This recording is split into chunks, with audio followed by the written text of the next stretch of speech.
طيب تتوقع كده ممكن اكل ايه 100 جنيه في السيوف؟ والمفروض التحدي الصراحه يبان سالك منها منطقتش بقى وكده يعني، بس المشكله التحدي ان انا المفروض اتغدى واحلي واشرب بنفس ال 100 جنيه دي. فنخش بقى على بلبن ولا سموزي. وانا جربت بلبن كتير الصراحه في التحدي ده، فاحنا ايه نخش على سموزي. السلام عليكم. هو المرازر الشوكولاته عامل كام؟ 35. طب ماشي عايز واحده كده. اول حاجه خلصت، صرفنا 35 جنيه. مش عارف بقى ممكن نجيب ايه ب 50. مش عايز اجيب كشري الصراحه مع اني هموت واكله بس مش هينفع. فالحل الوحيد كده بالنسبه لنا هو مشويات جدو.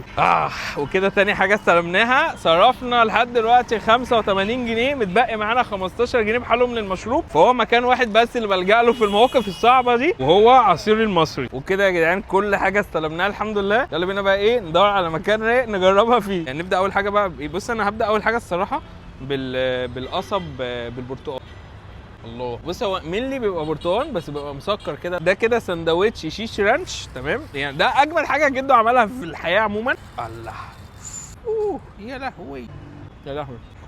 الله. فراخ متبله مجرمه. تعالوا نخش ايه على اخر حاجه معانا وهي المرزرزه من سموزي بارادايس. يلا بينا. الله. بس بتقلبي كده كله في بعضه. بجد احلى حاجه سموزي عملها يعني عموما.